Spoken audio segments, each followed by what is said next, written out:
Hello friends, start કરીએ આપણું ecology. બરાબર ને? હવેની પીએચડીમાં જેટલા ચેપ્ટર છે એ બધાય 13 to 16 બધાય ઇકોલોજી, અને એમાં આમ જોવા જઈએ તો આ ફર્સ્ટ ચેપ્ટર છે આપણું, chapter number 13, organism and population. હવે ટેક્સ્ચ્યુઅલ લેંગ્વેજ જે આની થોડીક ટફ છે, એ તમે ઓલરેડી કેટલી વખત રીડ કર્યું એટલે હવે તમને ટફ નહીં લાગતું હોય, પણ આપણને ખબર છે કે ભાઈ આટલા ટોપિક જે છે ને એ આ ઓર્ગેનિઝમ એન્ડ પોપ્યુલેશન માટે થઈને મેઇન હેડિંગ તરીકે છે, એઝ અ મેઇન હેડિંગ. જે આપણે આ ભણેલા હોઈએ એ વખતે જેટલું ડિસ્કશન કરેલું હોય એટલું આપણે અહીંયા કોઈ દિવસ અત્યારના ટાઈમમાં કરી શકવાના નથી. એટલે સ્પીડ પોસ્ટ કરતાંય તે આપણે ફાસ્ટ રિવિઝન આ ટોપિકનું અત્યારે આપણે કરવાનું થશે. બરાબર? એટલે હું તમને ખાલી જૂનું જે આપણે ભણી ગયા એ વખતે આપણે જેટલા વર્ડ યુઝ કરેલા હોય એમાંથી મેક્સિમમ વર્ડ વળી પાછા તમારી સામે રિકોલ થાય એ ટાઈપનું આપણે આની અંદર રિવિઝન જોવાના છીએ. ઓકે, તો યાદ કરો કે આપણે સ્ટાર્ટિંગ કરી હતી આ ચેપ્ટરની આ આખા એક ચાર્ટથી. બરાબર? 2 એક્સિસ, એક એક્સિસ ઉપર તમને મીન એન્યુઅલ ટેમ્પરેચર આપેલું છે in degree Celsius, and another axis ઉપર તમને આપેલું છે mean annual precipitation in centimetre is equal two આ તમને આખી રેઇન એનું મેઝરમેન્ટ દેખાડ્યું, અને અહીંયા આપણને દેખાડેલું છે ડિગ્રી સેલ્સિયસનું. તો આખી જે બાયોડાયવર્સિટી છે એ અર્થની સરફેસ ઉપર એક સરખી રીતે ડિસ્ટ્રીબ્યુટ નથી થયેલી, ક્યાંક ઓછી છે તો ક્યાંક ખૂબ વધારે છે. શા માટે આવું છે? વાય? તો એનો એક આન્સર કે જે એરિયા છે એ એરિયામાં જેટલું વોટર અવેલેબિલિટી અને જેટલું ટેમ્પરેચર હોવું જોઈએ એ ડિફરન્ટ છે. તો આ એટમોસ્ફિયરમાં રહી શકે એવા ઓર્ગેનિઝમ તમને અહીંયા ઇઝીલી જોવા મળે. અહીંયા રહી શકે આ ટેમ્પરેચર અને આટલા વોટરને પોતે એની અંદર પોતાની આખી લાઈફ સાયકલ કમ્પ્લીટ કરી શકે એવા તમને અહીંયા ઓર્ગેનિઝમ વધારે જોવા મળે. અને એવા આમ ઓલ ઓવર તમે વર્લ્ડ વાઇડ જોશો તો બહુ ઓછા હશે કે જેની પાસે એડેપ્ટેશન હોય આવા એરિયાઝમાં રહેવા માટેના. તો મોસ્ટલી બધા ઓર્ગેનિઝમ ક્યાં વધારે જોવા મળશે? તો કે ભાઈ જ્યાં વોટર અવેલેબિલિટી ઇનફ મેક્સિમમ હોય, જ્યાં ટેમ્પરેચર રેન્જ તો કે ભાઈ એની એન્ઝાઇમેટિક એક્ટિવિટીને અફેક્ટ કરે, maximum any kinetic of enzyme કરી શકે એવી હોય ત્યાં વધારે જોવા મળશે. અને એવું રિજન તો આપણને ખ્યાલ છે કોણ છે? ટ્રોપિકલ ફોરેસ્ટ વાળું. બરાબર? તો જેટલા એરિયા અહીંયા આપેલા છે એ મેં તમને એ વખતે કીધું હતું કે તમારે એનું પ્રેસિપિટેશન એન્યુઅલ કેટલું છે, તમારે એનું એન્યુઅલ ટેમ્પરેચર જે છે એ કેટલું છે એ તમારે આવી રીતે યાદ રાખવાનું કે desert, grassland, tropical forest, temperate forest, coniferous and alkine and alpine tundra, આ બધાય રિજિયન આપેલા છે. આ જ રિજિયન, આટલાક જ રિજિયન છે ખાલી એટલું નથી. અર્થની સરફેસ ઉપર આની કરતાંય તે વધારે તમને એરિયાઝ જોવા મળશે. પણ આ તો મેઇન એવા એરિયા કે જે તમે નોન મતલબ કે પરિચિત હોય એવા નામ છે. બરાબર? તો ઇકોલોજીનો તો વર્ડ એનો મિનિંગ જ આવો થાય છે. કેવો? કે ભાઈ ઓર્ગેનિઝમ અને એની આજુબાજુનું સરાઉન્ડ થયેલું જે એબાયોટિક ફેક્ટર, એબાયોટિક જે બધા ફેક્ટર છે એનું કોમ્બિનેશન ઇઝ ઇક્વલ ટુ આપણે એને કીધેલું છે ઇકોલોજી, એનું આ ચેપ્ટર. તો એવા કયા એબાયોટિક ફેક્ટર છે? ઘણા બધા. એમાંથી મેજર એબાયોટિક ફેક્ટર છે આપણે એની વાત કરવાના છીએ. બરાબર? And you know which are major abiotic factors? There are four. First is temperature, second is water, third is sunlight, and four is soil. તો હું અહીંયા ખાલી 1 2 3 4 એવી રીતે લખી નાખું, તમને બધાને યાદ છે, ખ્યાલ છે એટલા માટે. તો આ જે 4 એબાયોટિક ફેક્ટર છે એ બધાય આ ઓર્ગેનિઝમ ઉપર શું ઇફેક્ટ કરે છે આપણે એની વાત આમાં કરવાના છીએ. તો let's move on major abiotic factors that affects organism. બરાબર? First temperature. તો મેં તમને જેટલા એરિયા હમણાં દેખાડ્યા ચાર્ટમાં એ બધા એરિયાની અંદર ટેમ્પરેચર એક સરખું નથી. ક્યાંક ખૂબ એટલે ખૂબ લો માઇનસમાં જાય એવું છે, તો ક્યાંક ખૂબ એટલે ખૂબ હાઈ 50 ડિગ્રી સેલ્સિયસ જેટલું પણ નોટ ડાઉન થયેલું હોય, તો એ તમને ખ્યાલ આવે કે એ લગભગ ડેઝર્ટ એરિયા હોવાના. તો વેરિએશન તમને જોવા મળશે કે એટ પોલારમાં તમને 0 ડિગ્રી કે પછી એની કરતાં પણ માઇનસમાં લો ટેમ્પરેચર જોવા મળશે. તો ક્યાંક વળી પાછું એવું પણ હોય કે જ્યાં ટેમ્પરેચર ખૂબ એટલે ખૂબ હાઈ હોય, આના કરતાં તો હાઈ હોય. મતલબ કે એક રિજનમાં તમને પર્ટિક્યુલર જો તમે સિઝનની વાત કરશો ને તો ત્યાં પણ તમને ટેમ્પરેચર રેન્જ અલગ જોવા મળશે. ઇન ઇન્ડિયા, આપણે ઇન્ડિયાની જ વાત કરીએ તો ધેર આર 3 સિઝન્સ, અને બધી સિઝનમાં તમે ટેમ્પરેચર તમને અલગ અલગ જોવા મળશે. હવે એ ટેમ્પરેચર જે છે એ ટેમ્પરેચર અફેક્ટ કોના પર? આપણા બોડીની કાઇનેટિક ઓફ એન્ઝાઇમ્સ.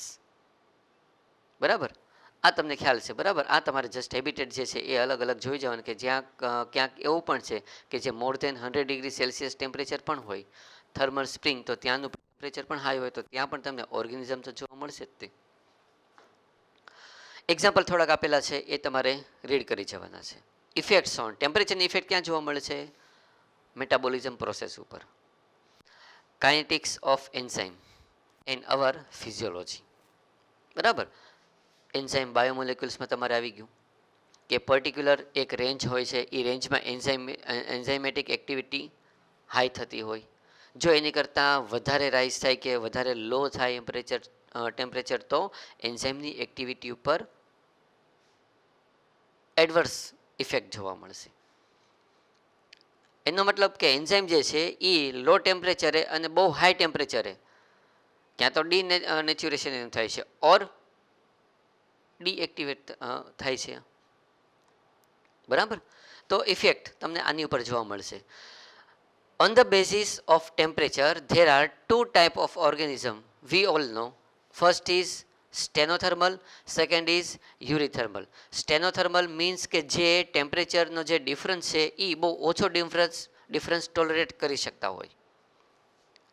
અને યુરીથર્મલ ઇટ મીન્સ કે જે એવા ઓર્ગેનિઝમ કે જે ટેમ્પરેચરનો વધારે ડિફરન્સ સહન કરી શકતા હોય, ટોલરેટ કરી શકતા હોય. બરાબર, તો steno is equal to less અને eury is equal to high or more. તો જે લેસ ડિફરન્સ, ઓછો ડિફરન્સ ટોલરેટ કરી શકે છે એ સ્ટેનો, જે વધારે ડિફરન્સ કરી શકે છે એ યુરી. બરાબર, તો આ બે ટર્મ તમારે એની અંદર યાદ રાખવાનું. અને એક્ઝામ્પલ તમને ખ્યાલ છે કે યુરીનની અંદર તમે મૂકી શકો મેમલ્સ એન્ડ બર્ડ્સ, અને સ્ટેનોમાં મૂકી શકો એમ્ફિબિયન્સ એન્ડ રેપ્ટાઇલ્સ. ઓકે, બરાબર. તો સેકન્ડ કયું છે? Water. Water is a mother of living, આવું કીધેલું છે. એનો મતલબ કે ફર્સ્ટ સેલ જે બન્યો એ વોટરમાં બનેલો છે. તમે ઇવોલ્યુશન ભણી ગયેલા તો તમને ઓલરેડી એને ખબર જ હોય કે ફર્સ્ટ સેલ જે બનેલો હોય ઓર સેલ જેવું જે આખું ફોર્મ બન્યું છે, ક્યાં બનેલું છે? In to the water. કારણ કે વોટરની અંદર બધી જ એ ટાઈપની કન્ડિશન હતી કે જે સેલ ઓર ઓર્ગેનિઝમના ઇવોલ્યુશન માટે થઈને મળી શકે. બરાબર, ડેઝર્ટમાં વોટર અવેલેબિલિટી ખૂબ ઓછી હોય, એટલે કે લેસ ઇન ડેઝર્ટ. એટલે આ ઓછા વોટરમાં જે રહી શકતા હોય એવા જ એનિમલ તમને આ રિજનમાં, એવા જ પ્લાન્ટ તમને આ રિજનમાં જોવા મળશે. અમુક પ્લાન્ટ એવા પણ હોય કે જ્યારે રેઇની સિઝન, એટલે કે જ્યારે પ્રેસિપિટેશન ત્યાં વોટરનું જોવા મળતું હોય ડેઝર્ટમાં, એટલા ટાઈમ માટે જ પોતે ત્યાં જોવા મળે, અપિયર થાય, અને એટલા ટાઈમમાં તે પોતાનું આખી લાઈફ સાયકલ કમ્પ્લીટ કરીને પછી ડેથ થઈ જાય.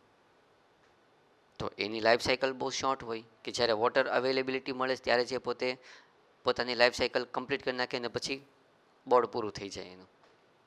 એનિમલ્સ પણ તમને અહીંયા એવા જોવા મળશે કે જ્યારે એને વોટર મળે ત્યારે એ વોટરને પોતાના બોડીમાં સ્ટોર કરે, અને જ્યારે ઇન ફ્યુચર વોટર ઓછું થઈ જશે અથવા એને નહીં મળે તો સ્ટોર કરેલા વોટરને એ વળી પાછું યુઝ કરશે પોતાની મેટાબોલિઝમ, પોતાની ફિઝિયોલોજીકલ પ્રોસેસ માટે.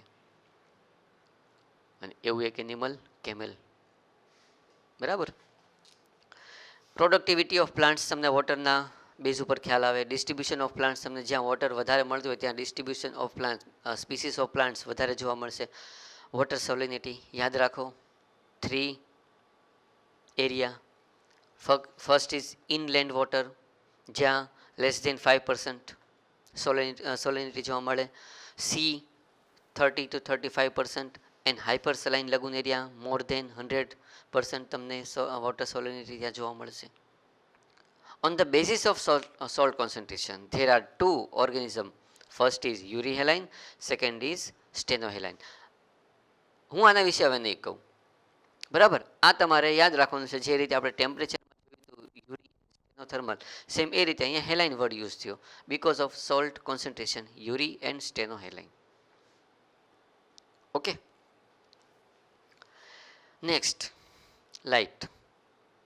લાઇટ વર્ડ આવે ઇટ મીન્સ સનલાઇટ વર્ડ આવે તો ફોટોસિન્થેસિસ એની સાથે કનેક્ટ થઈ જ જાય. ડેન્સ ફોરેસ્ટની અંદર હાઈ ટોલ ટ્રી તમને જોવા મળે અને એની કેનોપી જે છે એ કેનોપી વધારે ડેન્સ જોવા મળે, કારણ કે એને સનલાઇટ વધારે જોઈએ છે. તો એ વધારે ટોલ અને કેનોપી એવી રીતે સ્પ્રેડ થયેલી હોય કે જેથી મેક્સિમમ સનલાઇટ એની ઉપર આવી શકે. તો પાછા અમુક હર્બ્સ એન્ડ શ્રબ્સ એવા પણ છે કે જે આવા હાઈ કેનોપી હોય, ટોલ ટ્રી હોય, એની નીચે બોટમમાં ગ્રો થતા હોય, કારણ કે એને સનલાઇટ ઓછી જોઈએ છે. તો તમને ઇઝીલી 2 ટાઈપના પ્લાન્ટ જોવા મળે. એક કે જેને સનલાઇટ વધારે જોવા મળે છે, ટોલ હોય અને એની કેનોપી બહુ એટલે બહુ હાઈ ડિસ્ટ્રીબ્યુટ થયેલી હોય. સેકન્ડ એવા કે જે હર્બ્સ એન્ડ સ્ટબ્સના કેટેગરીમાં આવે, નીચા હોય, થોડાક શોર્ટ હોય અને એ પોતે હાઈ કેનોપી પ્લાન્ટ જે હોય એના બોટમમાં ગ્રો થતા હોય, એને ઓછો સનલાઇટ જોઈએ છે, બરાબર. ફોટો પિરિયોડિક રિક્વાયરમેન્ટ, આ વર્ડ તમને ખ્યાલ છે. Photoperiodism, short day plants, long day plants and day neutral plants. Flowering થાય, રિસ્પોન્સ આપે છે. તો સનલાઇટની એનો જે ડ્યુરેશન ઓફ ટાઈમ છે એ તમને અહીંયા જોવા મળે. આ પોઈન્ટમાં આપણે ઓલરેડી એ ભણી ચૂકેલા છે, બરાબર. એનિમલ્સ માટે પણ લાઇટ જે છે એ ઇમ્પોર્ટન્ટ ફેક્ટર છે, કારણ કે લાઇટ વધારે પડશે તો પ્લાન્ટ વધારે મળશે અને એ પ્લાન્ટને બાકીના હર્બીવોરસ જે છે એ પોતે ખાઈ શકશે. ઇટ મીન્સ ફોરેજિંગ, એની પેટર્ન જે છે એ ચેન્જ થતી હોય. રિપ્રોડક્શન પણ તમને જોવા મળશે.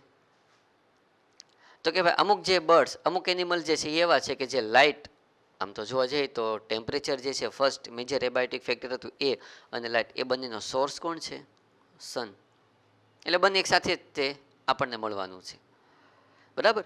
તો અમુક એનિમલ્સ એવા છે કે જેનું રિપ્રોડક્શન લાઇટ જે છે એના સાથે કનેક્ટેડ છે, એ અફેક્ટ કરે છે. તમે જોયું હોય તો બર્ડ્સ અમુક એવા હોય કે જે તમને પર્ટિક્યુલર કોઈ સિઝનમાં જ એના એગ્સ જે છે એ જોવા મળે. It means duration and intensity of light. એ આ એના ઓર્ગન, જેને આપણે કહીએ કે ભાઈ ટેસ્ટિસ ઓર જે ઓવરી હોય છે, એના રિપ્રોડક્ટિવ ઓર્ગન જે છે એને એક્ટિવ કરે છે. તો એ જ્યારે એક્ટિવ થશે ત્યારે એમાંથી સ્પર્મ ઓર ઓવા પ્રોડ્યુસ થશે અને એ ટાઈમે એનું રિપ્રોડક્શન જે છે એ થશે, બરાબર. માઇગ્રેશન, તો કે ભાઈ આપણને ખ્યાલ છે મોસ્ટલી તમે એમાં બર્ડ્સ જે છે એ બર્ડ્સની વાત કરતા હોય કે અમુક બર્ડ હોય એ પર્ટિક્યુલર કોઈ સિઝનમાં એક હેબિટેટમાંથી બીજા હેબિટેટમાં માઇગ્રેટ કરતા હોય છે કે જ્યાં એને પ્રોપરલી ટેમ્પરેચર અને સનલાઇટ જે હોય એ બધું મળી શકે. અહીંયા જ્યારે એમાં ચેન્જ થશે ત્યારે વળી પાછે પોતે પોતાના મેઇન હેબિટેટમાં ટ્રાન્સફર, માઇગ્રેશન કરી નાખશે, બરાબર. તો માઇગ્રેશન પણ એ તમે કહી શકો કે એનિમલ્સ જે છે એની અંદર જોવા મળે. Spectral quality of light, UV જે છે હાર્મફુલ હોય છે, ઇન્ફ્રારેડ જે છે હાર્મફુલ હોય છે, પણ બાકીના બધા એવા પણ હોય કે જે આપણી માટે યુઝફુલ હોય, બરાબર. અને આપણને ખબર છે કે ઓશનની અંદર સરફેસ ઉપર ગ્રીન આલ્ગી, એની કરતાં બોટમમાં તમને બ્રાઉન અને લાસ્ટમાં તમને કોણ જોવા મળે છે? Red algae. હેબિટેટ તમને ખબર પડી કે 1, 2 અને 3, 1, 2, 3 અલગ અલગ આલ્ગી માટે થઈને હેબિટેટ થઈ ગયા, બરાબર, because of light. Ready.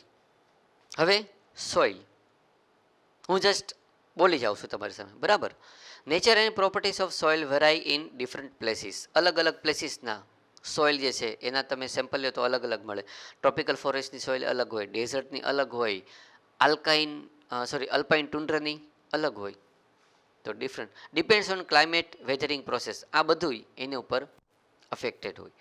Soil is transported or sedimentary. How soil development occur. આપણને ખ્યાલ છે કે ડીકમ્પોઝિશન થશે એટલે એના બેઝ ઉપર એ સોઇલ જે છે એ બનતી હોય, બરાબર, અને એની ફર્ટિલિટી મેન્ટેન થતી હોય. જે વોટરી એરિયાની તમે વાત કરો, એક્વેટિક હેબિટેટ, ખાસ કરીને પોન્ડ ઓર લેક, તો સરફેસની ડીપમાં તમે જેમ જેમ જશો ત્યાં તમને કોઈ એક જગ્યાએ તો એનું તમને બોટમ જોવા મળશે જ્યાં સોઇલ હશે. તો એ સોઇલની સાથે જે એનિમલ કે પ્લાન્ટ તમને જોવા મળતા હોય, ત્યાં તમને જે એનિમલ કે પ્લાન્ટ જોવા મળતા હોય એને શું કીધેલું છે? બેન્થિક ઓર્ગેનિઝમ. શું કીધેલું છે આપણે એને? બેન્થિક ઓર્ગેનિઝમ. જો એનિમલ હોય તો બેન્થિક એનિમલ, પ્લાન્ટ હોય તો બેન્થિક પ્લાન્ટ. રેડી? કોરલ્સ તમે આ કેટેગરીમાં મૂકી શકો ને, આવી શકે એમાં. ઓકે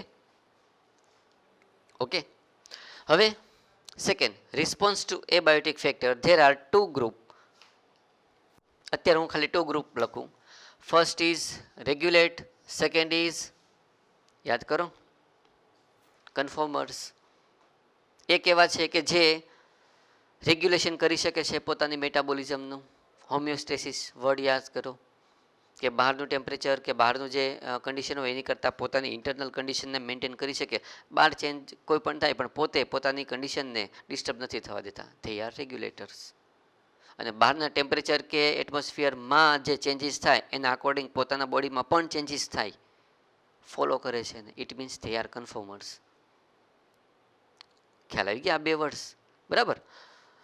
હું અહીંયા જસ્ટ 1 or 2 એવી રીતે લખીશ, તમારે એ આખી આખું જોઈ જવાનું છે, તમારે આખી આખું રીડ કરી જવાનું છે, બરાબર. કારણ કે ડીપમાં જઈને આપણે અત્યારે કોઈ નવું કાંઈ સ્ટડી કરવાના નથી, જે છે એને આપણે રિવાઇઝ કરવાના છીએ.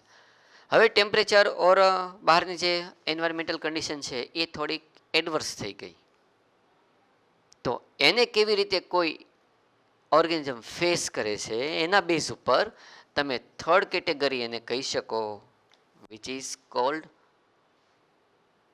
Cold suspended. કે પોતે કન્ડિશન ચેન્જ થઈ ગઈ તો કન્ડિશનમાં એ પોતાના હેબિટેટને છોડશે નહીં, લીવ નહીં કરે, ત્યાં ને ત્યાં રહેશે. તો એ પોતે ત્યાં રહેવા માટેના એડેપ્ટેશન ડેવલપ કરશે. એક્ઝામ્પલ તો કે ભાઈ ફંજાઈ સ્પોર ડેવલપમેન્ટ કરશે, થીક ઓલ્ડ સ્પોર, કે જે કન્ડિશનની સામે એને પ્રોટેક્શન આપી શકે. આ તમે જોઈ શકો. આ એક્ઝામ્પલ તમારે બધા એમાં જોવાના, હું ખાલી જસ્ટ એની હાઇલાઇટ તમને આપું છું, બરાબર. ફોર્થ કેટેગરી તમે કઈ કહેવાના છો આની અંદર? કે જે એડવર્સ કન્ડિશન આવી તો પોતે પોતાનું જે હેબિટેટ છે એ હેબિટેટને લીવ કરી અને કોઈ બીજા હેબિટેટમાં વયા જશે. આપણે હમણાં જોયું પેલું માઇગ્રેશન, તો તમે એ કહી શકો માઇગ્રેશન. પોતાનું હેબિટેટ જ છોડી દેશે અને જ્યારે ફેવરેબલ કન્ડિશન આવશે ત્યારે વળી પાછા પોતાના હેબિટેટમાં કમબેક કરશે, રિટર્ન થશે, બરાબર. 1, 2, 3, 4 ના એક્ઝામ્પલ તમારે જોઈ જવાના છે. એક્ઝામ્પલની આપણે હું અહીંયા વાત કરવાનો નથી, કારણ કે એ ખાલી જસ્ટ તમારે યાદ રાખવાના છે, એમાં કોઈ કન્સેપ્ચ્યુઅલ હવે નથી.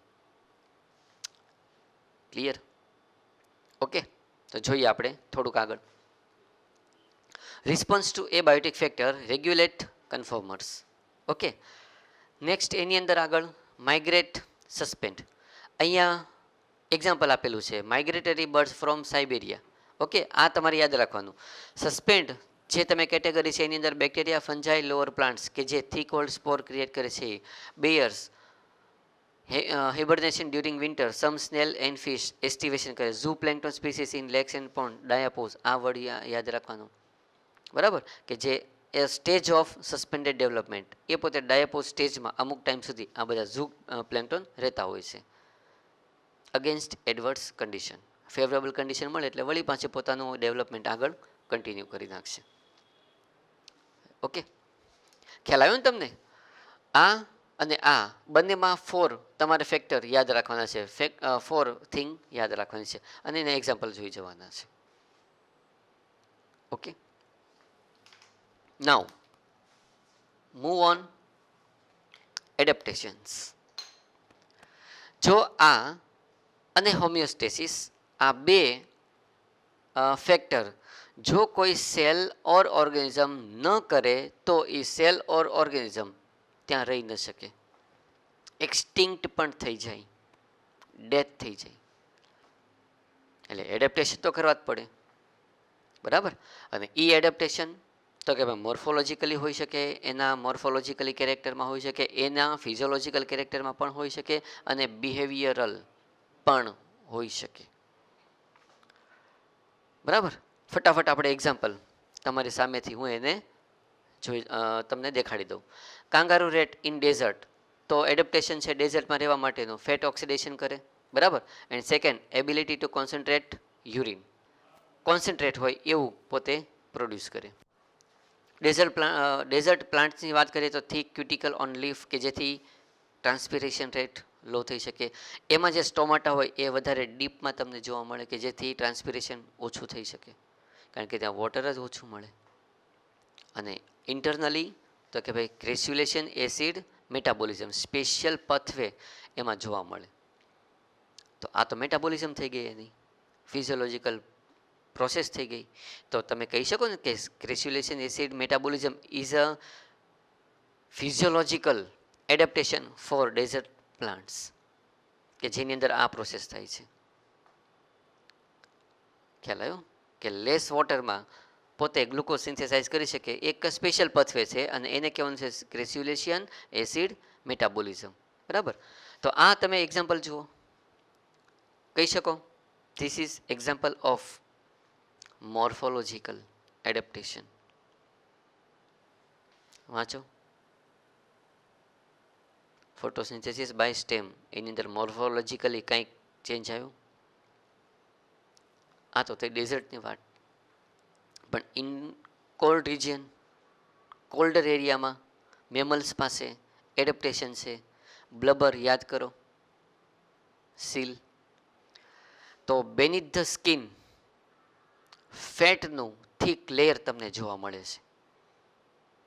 એના કારણે એની સ્કિન તમને કેવી દેખાય? થીક. તો ઇન્ટરનલી જે થર્મો રેગ્યુલેશન થવું જોઈએ એ પોતે મેન્ટેન કરી શકે. અને થર્મો રેગ્યુલેશન થવું, થર્મો રેગ્યુલેશન એ થોડી કોમ્પ્લેક્સ પ્રોસેસ છે, બરાબર, કે જેમાં એનર્જી વધારે ખર્ચાઈ જતી હોય. તો કોલ્ડ રિજિયનની અંદર તમને આ એક એડેપ્ટેશન જોવા મળે છે, બ્લબર, સીલ હેઝ બ્લબર, બરાબર. તો કોલ્ડ રિજિયનની અંદર જે બાકીના જે તમે મેમલ્સની વાત કરો તો એની અંદર પાછું એ બોડી સ્ટ્રક્ચર થોડુંક ચેન્જ આવે, કે એના લિમ્સ જે છે એ અને ઇયર જે છે એ કેવા હોય છે? શોર્ટ હોય, કે જેથી હીટ લોસ મિનિમાઇઝ થઈ શકે, ઓછી થાય, હીટ લોસ ઓછી થાય. કારણ કે હીટ પ્રોડ્યુસ કરવી, ફોર્મ થવી, એ આ બધા ઓર્ગેનિઝમ માટે થઈને, એનિમલ્સ માટે થઈને કેવું છે? કોમ્પ્લેક્સ ટફ પ્રોસેસ છે. જે અંદર બને એ તરત બહારની આઉટર સાઈડ જો રિમૂવ થઈ જાય તો વળી પાછી એના બોડીની ફિઝિયોલોજીકલ પ્રોસેસ ઇન્ટરનલી ડિસ્ટર્બ થાય. અને એટલે જ સ્મોલ સાઇઝના એનિમલ જે છે એ તમને આવા કોલ્ડ રિજિયનમાં જોવા નથી મળતા. આ તમારે વાત યાદ રાખવાની, કે સ્મોલ ગમે એટલું હશે પણ એની જે સરફેસ હશે ને, બોડી સરફેસ, એ હીટ લોસ કરવા માટે તો વધારે જ કહેવાય. તો વળી પાછી હીટ પ્રોડ્યુસ કરવી એ એમની માટે થઈને એક ચેલેન્જ થઈ ગઈ. એટલા માટે થઈને આ સ્મોલ સાઇઝ એનિમલ ત્યાં રેર ઓર નથી જોવા મળતા, બરાબર. તો આપણને ખ્યાલ છે કે આ જે વાત છે કોણે કરેલી છે? એલને. તો એલેન્સ રૂલ તમે આને કહી શકો. Okay, now at high altitude, જ્યારે આપણે વધારે હાઇટ ઉપર જઈએ એટલે આપણને અલગ અલગ ટાઈપના સિમ્ટોમ દેખાય છે, બરાબર. એને આપણે નામ આપવાના છીએ અલ્ટિટ્યૂડ સિકનેસ. પણ આપણે વળી પાછા એ ત્યાં હાઈ એલ્ટિટ્યૂડે ગયા ત્યાં આપણે અમુક ટાઈમ રહીશું એટલે શું થશે? તો કે પછી આપણે સ્ટેબલ થશું, આપણામાં એડેપ્ટેશન આવી ગયું છે ત્યાં રહેવા માટેનું. આરબીસી ઇન્ક્રીઝ થયા હોય, બ્રીથ રેટ જે છે એ આપણો ફાસ્ટ થયો હોય, ઇન્ક્રીઝ થયો હોય, બરાબર. તો આ તમારે જસ્ટ એક રીડ કરી જવાનું છે. બિહેવિયરલ એડેપ્ટેશન ડેઝલ લિઝાર્ડ જે છે એમાં તમને જોવા મળે bask in the sun absorb heat. ક્યારે ક્યારે પોતે આવું કરશે? તો કે ભાઈ ડ્યુરિંગ કોલ્ડ સિઝન, હીટની જરૂર છે. પણ એ જ લિઝાર્ડ જ્યારે વેન ટેમ્પરેચર ઇન્ક્રીઝ ત્યારે મૂવ ઇન ટુ શેડ. આપણને જોવા મળે કે એક જ તે એનિમલ છે એ કોલ્ડ એન્ડ વોર્મ આ બંને કન્ડિશનમાં અલગ અલગ રીતે બિહેવિયર એનું જોવા મળે છે. બરાબર. સમ સ્પીસીસ આર બરોવિંગ, સોઇલની નીચે અમુક ટાઈમ માટે વયા જાય. It is also behavioural adaptation. Ready? બરાબર. તો આ તમારે ખાસ એક્ઝામ્પલ જે છે એ આના માટે એડેપ્ટેશન માટે યાદ રાખવાના છે. બરાબર. ચાલો હવે population attributes. It means characters of population. બરાબર.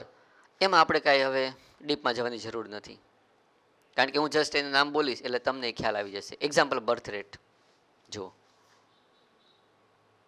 પોપ્યુલેશન કોને કહેવાય તમને ખ્યાલ જ છે. બરાબર. કે એક જ ટાઈપના ઓર્ગેનિઝમ જ્યાં તમને ગ્રુપમાં જોવા મળે તો એને તમે કહી શકો કે it is a population of sum species of sum organism.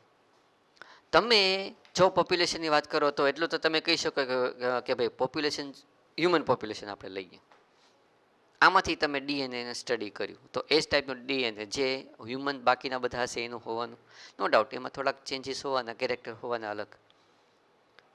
બરાબર. તો આ તમારે જોવાનું કે તમે એક હ્યુમનનું ડીએનએ લો એટલે એની ઉપરથી તમને ખ્યાલ આવે કે ભાઈ ચાલો આ પોપ્યુલેશનમાં ડીએનએ લગભગ આવું જ હશે. મોર્ફોલોજીકલી બધા સેમ છે. ઇન્ટર રિપ્રોડક્શન તમે કહો તો એ પોતે કરી શકે છે. ડીએનએ તો કે ભાઈ જીનેટિક મટીરિયલ ડીએનએ સેમ છે એનું. તો એ ડીએનએ એ જીનેટિક્સ તમે જે કરો છો એના બેઝ ઉપર તમે પોપ્યુલેશન જે છે એના ડીએનએ એના જેનેટિક્સની ઇન્ફોર્મેશન એટલીસ્ટ લઈ શકો. It is cold population genetics. અને એની જેવી ઇન્ફોર્મેશન બાકીના કયા ઓર્ગેનિઝમની સાથેની અંદર છે તમે એનો સ્ટડી કરો. It is cold evolution. કે આ સ્પીસીસ સાથે ઓર આ ઓર્ગેનિઝમ સાથે બીજા કયા ઓર્ગેનિઝમ છે કે જે ડીએનએમાં ઘણું બધું સિમિલારિટી છે. તો આપણને ખબર છે કે આપણે એપમાંથી આવેલા છીએ, તો આપણને ખ્યાલ આવી જાય કે એનું ડીએનએ આપણા ડીએનએમાં થોડું ઘણું સિમિલારિટી તો હોવાની જ તે. બરાબર. Now birth rate refers to per capita birth. બરાબર. કેટલા બર્થ થાય છે આ પોપ્યુલેશન, આપણે હ્યુમનની વાત કરીએ તો કેટલા આપણે ચિલ્ડ્રન બર્થ થાય છે એના બેઝ ઉપર તમે બર્થ રેટ. અને સેકન્ડ આની જે વર્ડ છે ડેથ રેટ. તો પોપ્યુલેશન હોય ને એને બર્થ એન્ડ ડેથ રેટ એવો વર્ડ યુઝ થાય. પણ જો હ્યુમન બિંગ હોય, તમે ઓર્ગેનિઝમની વાત કરતા હોય તો બર્થ એન્ડ ડેથ જસ્ટ આ વર્ડ યુઝ થાય. કારણ કે તમારે માસની અંદર આખે આખું એનું કાઉન્ટિંગ કરવાનું. It is called rate, birth rate, death rate. તમે ડેન્સિટી પણ, સેક્સ રેશિયો પણ આની અંદર જોઈ શકો. બરાબર. Either a male or female, તો સેક્સ રેશિયો તમને આખે આખું જે પોપ્યુલેશન છે એમાં મેલ અને ફિમેલ જે છે એ કેટલા છે ખબર પડે. તો તમે કાઉન્ટ કર્યું તો ખબર પડી કે આટલા ફિમેલ છે અને આટલા % મેલ છે. તો ફિમેલ એન્ડ મેલ. ફિમેલની જો તમે વાત કરો તો એમાં તમને એજ ગ્રુપ જોવા મળશે ચિલ્ડ્રન, એડલ્ટ એન્ડ ઓલ્ડર એજ. તો ચિલ્ડ્રન જે છે એને આપણે કહેવાના છીએ શું? Pre reproductive group. એડલ્ટ જે છે એને આપણે કહેવાના છીએ રિપ્રોડક્ટિવ. એની કરતાં હાઈ એજ જે છે ઓલ્ડર એજ એને આપણે કહેવાના છીએ પોસ્ટ રિપ્રોડક્ટિવ. તો એવું તમને મેલની અંદર એ જોવા તો મળશે તે ને એના ગ્રુપમાં કે આ 3 કેટેગરીમાં આખી આખું ડિસ્ટ્રીબ્યુશન થયેલું છે એજ ડિસ્ટ્રીબ્યુશન. ખબર પડી? હવે આપણે જ્યારે એવરી 10 યર ઇન્ડિયાની અંદર જો વાત કરીએ તો જ્યારે વસ્તી ગણતરી થાય, પોપ્યુલેશન કાઉન્ટિંગ થાય ત્યારે તો કે ભાઈ આ 3 એજ ગ્રુપ ત્યારે ઇમ્પોર્ટન્ટ હોય. તમે કાઉન્ટિંગ કરો. બરાબર. હવે એ કાઉન્ટિંગના બેઝ ઉપર તમે આખે આખા ગ્રાફ તૈયાર કરો તો ગ્રાફ આપણને એના શેપ કેવા મળે છે એના બેઝ ઉપર કે ઇન ફ્યુચર આ આખી આખી પોપ્યુલેશનમાં શું થશે, એ ઇન્ક્રીઝ થશે, ડિક્રીઝ થશે કે પછી સ્ટેબલ રહેશે, આમ નામ જ રહેશે. એ વાતની તમને ખબર પડે. બરાબર. તો આપણી પાસે 3 age group: pre reproductive, reproductive and post reproductive. અને એના બેઝ ઉપર ઇન ફ્યુચર એજ પિરામિડ જો આપણને તૈયાર થાય તો આપણને ખબર પડે કે એક્સપાન્ડિંગ હશે, સ્ટેબલ હશે કે પછી ડિક્લાઇનિંગ હશે. બરાબર? કઈ રીતે થાય એ અત્યારે આપણે જોવાનું નથી, જસ્ટ રિવાઇઝ.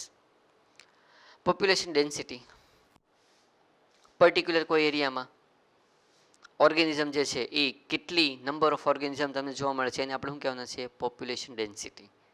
તો પર્ટિક્યુલર કોઈ એરિયામાં ક્યારેક કોઈક સ્પીસીસ તમને મોર ઇન નંબર જોવા મળે, કોઈક વધારે જોવા મળે, તો એના બેઝ ઉપર તમે કહી શકો કે ભાઈ આ પોપ્યુલેશનની ડેન્સિટી વધારે છે, આની ઓછી છે. વાત પૂરી. એક્ઝામ્પલ જો તમને ખ્યાલ આવી જાય તો તમે કાઉન્ટિંગ કરશો એનું કે ભાઈ આ વધારે છે, આ ઓછા છે, તો આની ડેન્સિટી આ એરિયામાં વધારે થઈ. પણ એવરી ટાઈમ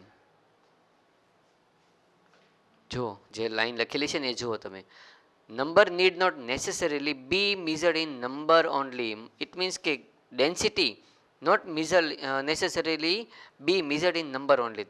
એવરી ટાઈમ આ પોસિબલ નથી. તમે અહીંયા જુઓ મિલિયન્સ જોવા મળે છે ક્લેમિડોમોનાસ ઇન અ પોન્ડ. તો તમે ક્લેમિડોમોનાસને કેવી રીતે કાઉન્ટ કરી શકો? તમે બેક્ટેરિયાને કેવી રીતે કાઉન્ટ કરી શકો?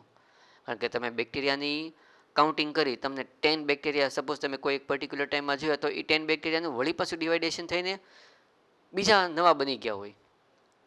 તો તમે જ્યારે ઓલાનું કાઉન્ટિંગ કરો છો ઇન બિટવીન, બાકીનાનું તો વળી પાછું રિપ્રોડક્શન થઈને વધી ગયા એ બધા. તો ત્યારે તમે નંબર કાઉન્ટ નથી કરી શકતા.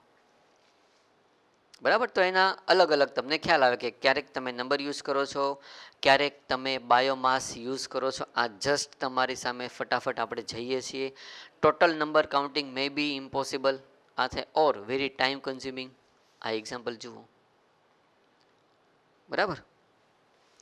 ફિશ કોટ પર trap two measure total population in lake. કે ભાઈ ઇન લેક, કે ભાઈ તમે જે ફિશને ટ્રેપ કરો છો એમાંથી કઈ ફિશ વધારે ટ્રેપ થઈ.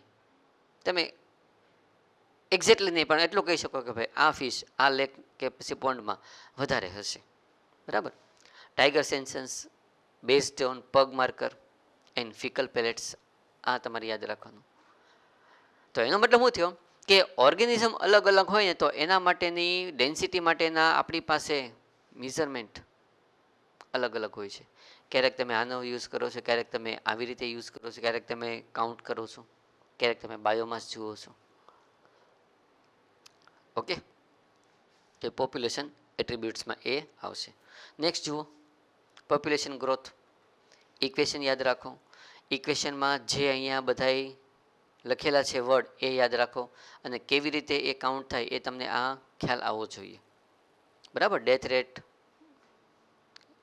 Mortality, immigration natality, population density, આ બધાથી તમે માપી શકો, મેઝર કરી શકો. Now growth model 2 exponential logistic.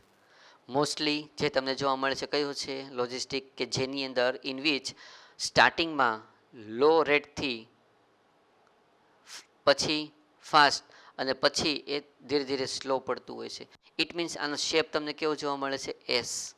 તો એસ શેપ્ડ. બરાબર? અહીંયા તમે જોશો તો સ્ટાર્ટિંગમાં સાવ ઓછી હોય પણ એને ફેવરેબલ કન્ડિશન ઓછા સમય માટે મળશે, લેસ ટાઈમ માટે મળશે, તો એ બહુ ફાસ્ટલી ગ્રો થશે. ઇટ મીન્સ શેપ કેવો બને એનો? જે. બરાબર? તો આના માટેનું ઇક્વેશન કયું થઈ ગયું? nt is equal to n0 e raise to rt. આ તમારે યાદ રાખવાનું છે અને યાદ હશે પણ ખરી અત્યારે. n0 is equal two initial, nt is equal two particular અમુક ટાઈમ પછીનું. એની વેલ્યુ આપેલું હોય, r is equal two b minus d is equal two, બરાબર, ડેથ રેટ માઇનસ એ તમારે યાદ રાખવાનું nt. તો આ ઇક્વેશન યાદ રાખવાનું. લોજિસ્ટિક ગ્રોથ માટે થઈને આટલું યાદ રાખવાનું ક્યાં કે તમારી માટે new sign K is equal to શું યાદ રાખવાનું છે? Carrying capacity. કારણ કે આપણને ખબર છે કે ભાઈ કોઈ પણ એરિયા હશે ને તો એ કોઈ પણ area particular number of organism એ પોતે એને કેરી કરી શકશે.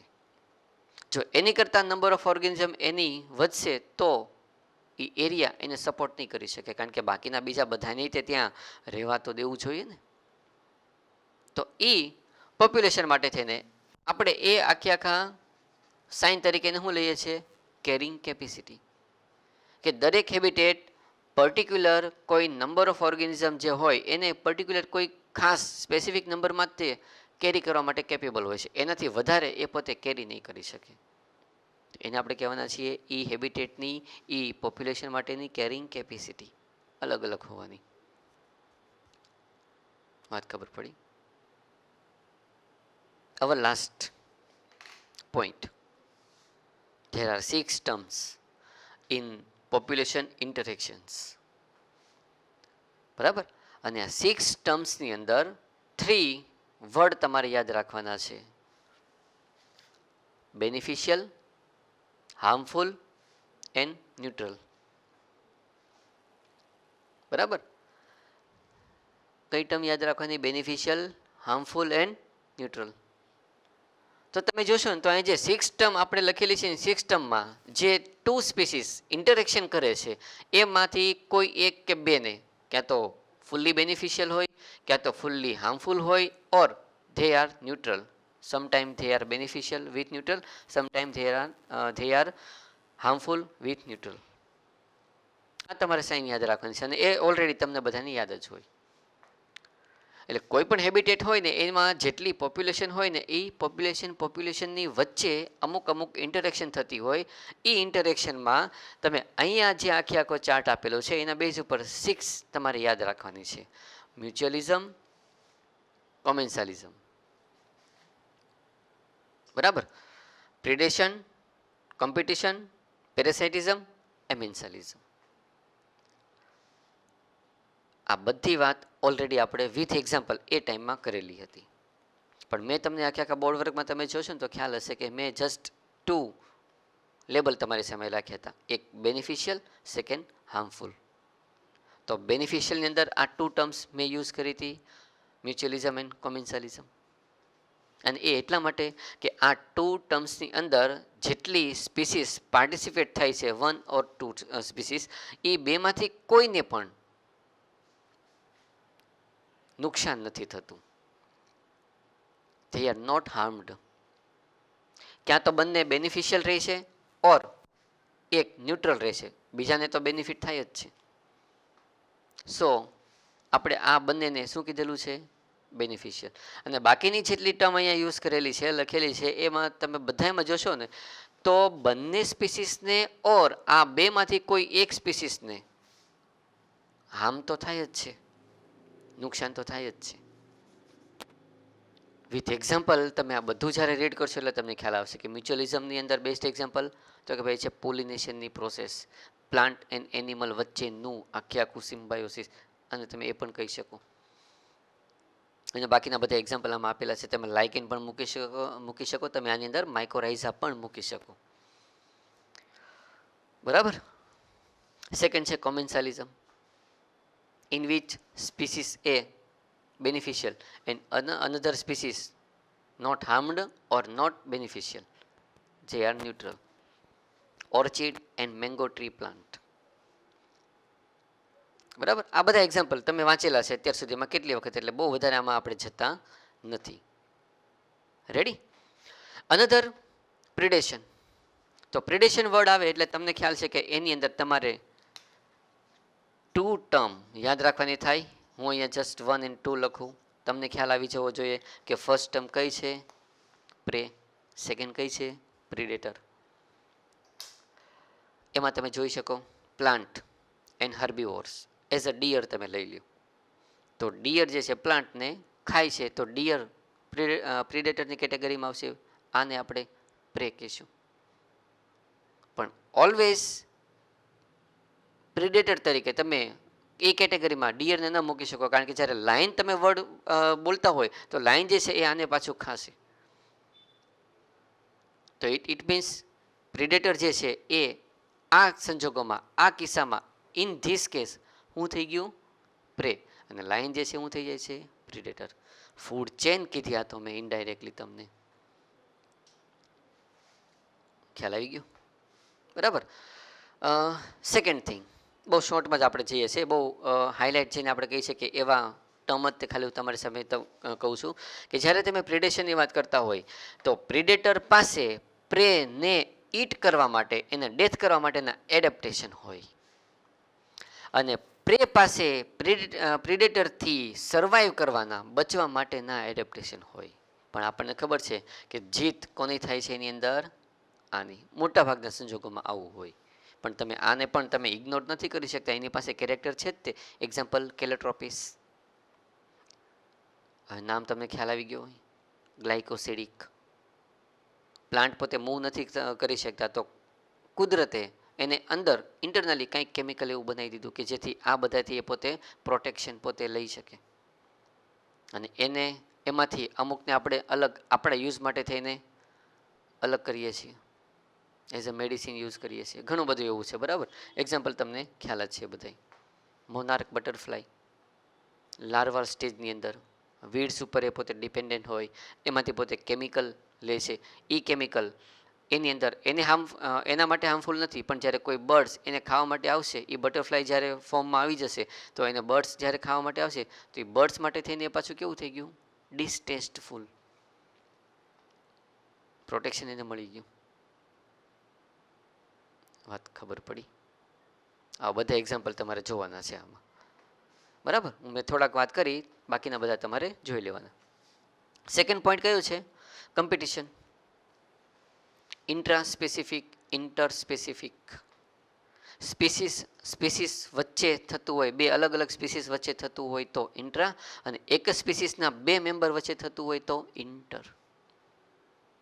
લાર્જ હેબિટેટ હોય, કોઈ પણ જાતનું કાંઈ એની અંદર લિમિટેશન ન હોય, ફૂડ લોટ્સ ઓફ અમાઉન્ટમાં હોય, તમને હેબિટેટ પણ કેટલી બધી અમાઉન્ટમાં મળતો હોય, તો જે ઓર્ગેનિઝમની આ હેબિટેટમાં રહીને એ ફૂડ લેવાની કેપેસિટી વધારે હોય એ ત્યાં સર્વાઈવ થશે, અને જેની નહીં હોય એ ત્યાંથી એક્સટિંક્ટ થશે. એબિંગડન ટોર્ટોઇસ,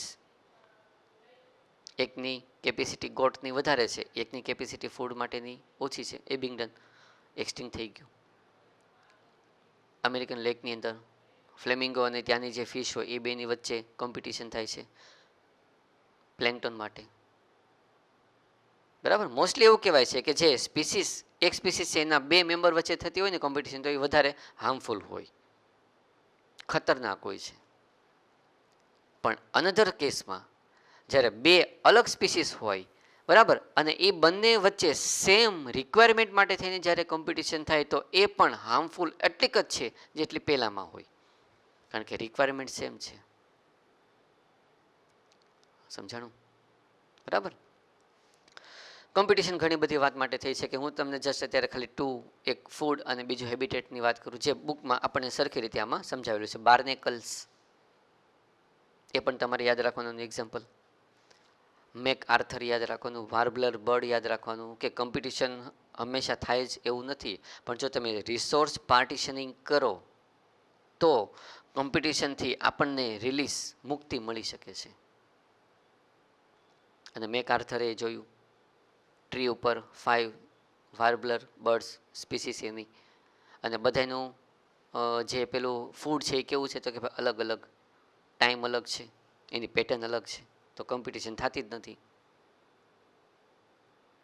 ખ્યાલ આવે છે ને? આ બધું આપણે ઓલરેડી ભણી ગયેલા છે. હું તો જસ્ટ ખાલી તમને ખાલી મારા વર્ડમાં રિકોલ કરાવું છું, બરાબર. તો આ તમારે ખાસ એ રીતે જોઈ જવાનું. થર્ડ છે પેરેસાઇટિઝમ. હ્યુમન લીવર ફ્લુક, બરાબર. હું અહીંયા લખી શકું કે પ્રિડેશનની અંદર જો આપણે આ બે વાત કરી હોય તો પેરેસાઇટિઝમમાં પણ તમારે 2 વર્ડ્સ યાદ રાખવાના છે, હોસ્ટ એન્ડ પેરેસાઇટ. આપણું બોડી એને માટે થઈને કેવું થઈ ગયું? હોસ્ટ. આપણે પણ લીવર ફ્લુક આપણી માટે શું થઈ ગયું? પેરેસાઇટ, કારણ કે આપણા બોડીમાંથી ન્યુટ્રિશન લે છે. એટલે લીવર ફ્લુક કોઈ દિવસ એવું નહીં ભગવાનને પ્રાર્થના કરે કે ચાલો આ હોસ્ટ જે છે ને કે જેમાંથી હું આ લઉં છું ન્યુટ્રિશન, એ ડેથ થાય, કારણ કે એનું ડેથ લીવર ફ્લુકની ડેથ થશે. આ એક મેં તમને સિમ્પલ એક વાત કરી, બરાબર. પણ જો તમે પેરેસાઇટિઝમની વાત કરતા હોય, લીવર ફ્લુક પેરેસાઇટની વાત કરતા હોય, તો ઘણા બધા પેરેસાઇટ એવા છે કે જેને પોતાની લાઈફ સાયકલ કમ્પ્લીટ કરવા માટે થઈને 2 હોસ્ટની રિક્વાયરમેન્ટ નીડ જે છે એ થાય. ફર્સ્ટ એન્ડ સેકન્ડ કે લાઈફ સાયકલનું એક સ્ટેજ એનો એકમાં પૂરું થાય અને અનધર સ્ટેજ બીજા બોડીમાં પૂરું થાય. તો 2 હોસ્ટ જોઈએ એને. અને એમાં તમને આ ખ્યાલ છે લીવર ફ્લુક થર્ડ હોસ્ટ તરીકે આપણે છીએ, પણ બુકમાં ખાલી 2ની વાત કરી છે. એ વાત મેં તમને ત્યારે પણ કીધી હતી કે સ્નેલ એન્ડ ફિશ. તમે પ્લાઝ્મોડિયમની વાત કરો જે ઓલરેડી તમે સ્ટડી કરી ચૂકેલા છો. Mosquito and human body. ઘણા બધા એવા હોય કે જે એક જ હોસ્ટમાં આખી લાઈફ સાયકલ કમ્પ્લીટ કરે. એવું પણ કહેવામાં આવેલું છે કે આના માટે થઈને બંનેનું ઇવોલ્યુશન સાથે થયેલું છે. કે જેવી રીતે હોસ્ટમાં ચેન્જીસ થતા ગયા એ રીતે એની અંદર જે પેલું પેરેસાઇટ છે એના અંદર પણ ચેન્જીસ થતા ગયા. તો બંનેનું ઇવોલ્યુશન સાથે થયેલું તો જ એ પોતે હોસ્ટ બોડીમાં સર્વાઈવ કરી શકે ને. પેરેસાઇટ્સના કેરેક્ટર યાદ રાખવાના છે કે સિમ્પલ એનું બોડી સ્ટ્રક્ચર હોય, સેન્સરી ઓર્ગન કે સિસ્ટમ એની અંદર લગભગ લેકિંગ હોય, જોવા ન મળે. શકર્સ હોય કે જેથી ઇઝીલી પોતે હોસ્ટ બોડીમાંથી પોતે સકિંગ કરી શકે. મોસ્ટલી લિક્વિડના ફોર્મમાં પોતે બ્લડ સક કરતા હોય છે. બરાબર. બાકીના બધા કેરેક્ટર જોશો એટલે તમને આમાં ખ્યાલ આવશે. પણ આપણે મોસ્કીટોને આ પેરેસાઇટ તરીકે નથી લેતા. બરાબર. એ વાત તમારે ખાસ યાદ રાખવાની કે શું કામ? કારણ કે ભાઈ મોસ્કીટો જે છે લાઈફ સાયકલ જે છે આપણા બ્લડ ઉપર ડિપેન્ડ નથી. એ ખાલી એક પર્ટિક્યુલર એના કોઈ સ્ટેજમાં આપણા બોડીમાંથી બ્લડ સક કરે છે કે જેથી એના જે એગ્સ હોય એને ન્યુટ્રિશન મળી શકે. આ વાત સમજાણી? બરાબર. બાકીના બધા એક્ઝામ્પલ, હા એક એક્ઝામ્પલ પેલું કુકુ બર્ડ્સ એન્ડ ક્રો, આ તમારે જોઈ જવાનું છે. એ પણ એક ટાઈપનું પેરેસાઇટિઝમ જ થયું. Okay, clear? Last, amensalism, in which one species harmed and another species not harmed, not beneficial. It means it is neutral. અને આમાં યાદ કરો મેં તમને એક્ઝામ્પલ આપ્યું હતું એન્ટીબાયોટિક જે ફંજાઈ દ્વારા પ્રોડ્યુસ થાય છે. પણ ફંજાઈની તો આખી મેટાબોલિક પ્રોસેસ જ છે, એમાં એનું કંઈ ચાલવાનું નથી. એ તો ઇન્ટરનલી પ્રોસેસથી એ કેમિકલ જે છે એ બને છે. અને એ કેમિકલની હેલ્પથી આપણે બેક્ટેરિયાને કિલ કરીએ છીએ. તો બેક્ટેરિયા માટે થઈને આ સાઇન અને ફંજાઈ માટે થઈને આ સાઇન થઈ ગયા. આ એક સિમ્પલ એક્ઝામ્પલ જે તમને આના સાથે લિંક થયેલું યાદ. બાકી બુકમાં તો આની કોઈ વાત નથી કરેલી. ઓકે, બરાબર. તો રિવિઝન જે છે એ ચેપ્ટર 13નું આપણે આટલું રાખીએ. આમ તો આટલું જ રહે છે, હવે કંઈ નવું કંઈ આવતું નથી. અને બાકીનું બધું તમને ખ્યાલ છે કે લાઇન ટુ લાઇન એક્ઝામ્પલ કે બાકીનું બધી જે મેટર હોય એ તમારે આમાં જોઈ જવાની છે. બરાબર.